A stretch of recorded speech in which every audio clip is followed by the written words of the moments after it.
sobre o Brasil, que dizem respeito às eleições brasileiras de 2022. Então, para quem não acompanhou esse caso, que estourou na internet, na rede X, né, o antigo Twitter, ontem à tarde, e surpreendentemente, coincidentemente ou não, provocou uma instabilidade geral nas outras redes sociais, WhatsApp, Facebook, Instagram, tudo fora do ar, bem no momento em que os Twitter files começavam a rodar, tudo muito estranho, né?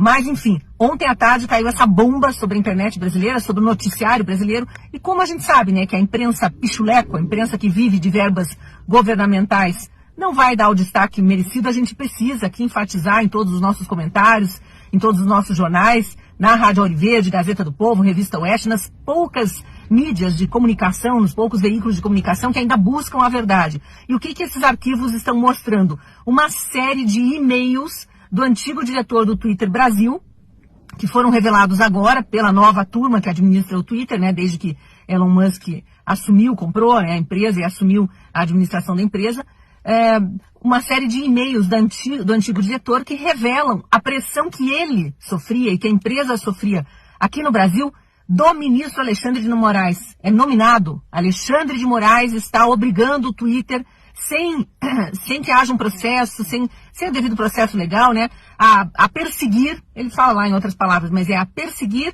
apoiadores do presidente Bolsonaro. Isso às vésperas da eleição de 2022, começou um ano antes, mais ou menos. O que ele determinava? Que alguns perfis fossem banidos, outros caíssem no famoso shadow ban, né? Fossem colocados de escanteio, que os seguidores não pudessem mais ter acesso àquelas contas, ao que aquelas pessoas diziam na internet. Eles não poderiam ser vistos, eles não poderiam ser ouvidos, eles não poderiam mais divulgar suas ideias. É censura, não tem outro nome. E ali também havia determinações para que determinadas hashtags fossem seguidas.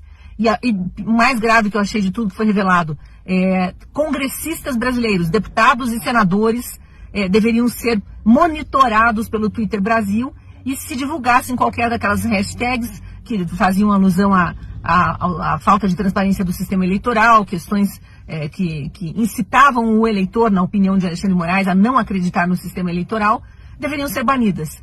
A questão agora é o que vai acontecer com essa denúncia. Será que vai ser mais uma que vai para baixo do tapete? Que a gente sabe que o governo Lula não tem interesse nenhum em investigar. E quando eu falo governo Lula, é todo o sistema. Rodrigo Pacheco, Arthur Lira, quer dizer, os comandos ali do Legislativo, no Judiciário muito menos, que Alexandre de Moraes domina os 11 do STF, é uma coisa impressionante. E no Executivo a gente sabe, né, que o projeto que está em vigor é um projeto de perseguição e vingança, nada mais do que isso. Então precisamos ficar atentos, porque agora tem as provas do crime. Né? O crime a gente já conhecia, o crime de censura.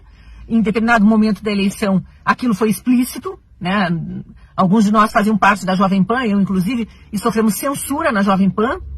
Na reta final da campanha, os jornalistas todos da emissora foram proibidos de mencionar determinadas palavras que diziam que Lula era o que ele é, e a emissora foi proibida de exibir algumas entrevistas, alguns arquivos. Entre eles, a do ex-ministro do STF, Marco Aurélio Mello, em que ele dizia claramente e argumentando por que Lula nunca foi inocentado, apesar daquela manobra feita no STF para que ele fosse descondenado, mas não houve houve a anulação não, o arquivamento do processo para que ele fosse reaberto em outra instância, em Brasília, mas não houve a anulação. E aí depois, posteriormente, com aquele blá blá blá de que o juiz Sérgio Moro era um juiz parcial por causa de provas hackeadas que não são provas, né, conversas hackeadas nunca periciadas daqueles hackers de Araraquara, no esquemão da Vaza Jato do Intercept, enfim, tudo aquilo que a gente acompanhou, o juiz foi considerado parcial, mas isso não quer dizer que Lula foi inocentado. E a Jovem Pan foi proibida de exibir essa entrevista com o ex-ministro em que ele afirmava que ele nunca foi inocentado.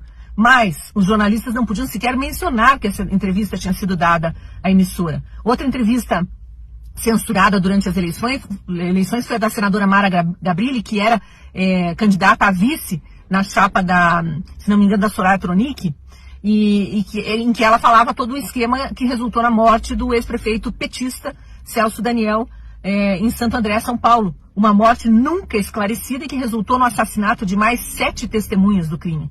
Inclusive do médico legista, que foi ao Jô Soares, na época tinha o programa do Jô Soares no ar, e revelou que Celso Daniel foi torturado por 2 dias seguidos, arrancaram todas as unhas, furaram todos os dentes com broca de dentista, queimaram o corpo inteirinho com chepas de cigarro antes de matá-lo carbonizado dentro de um carro. E esse legista apareceu morto no dia seguinte da entrevista ao Jô Soares. Então, uma morte escabrosa, a senadora esclarecia, porque ela é filha do dono de uma das empresas de ônibus que eram achacadas pelo PT, foi o início ali do Petrolão, no esquema com os ônibus no ABC, eles começaram a fazer caixa 2 para campanhas do PT ali, e Celso Daniel foi um dos petistas que se rebelaram contra o esquema de corrupção, assassinado. E o assassinato nunca é totalmente elucidado. E Mara Gabrilli falava sobre esse caso na época das eleições, falou inclusive num debate, e isso tudo foi abafado, a Jovem Pan proibida de exibir. Então agora a gente está vendo o resultado da censura aí de forma nua e crua, né? Todos os arquivos do Twitter colocados em público, e vamos ver como as instituições brasileiras que Alexandre de Moraes, Lula e tantos outros dizem defender, vão reagir a esse descalabro chamado Brasil.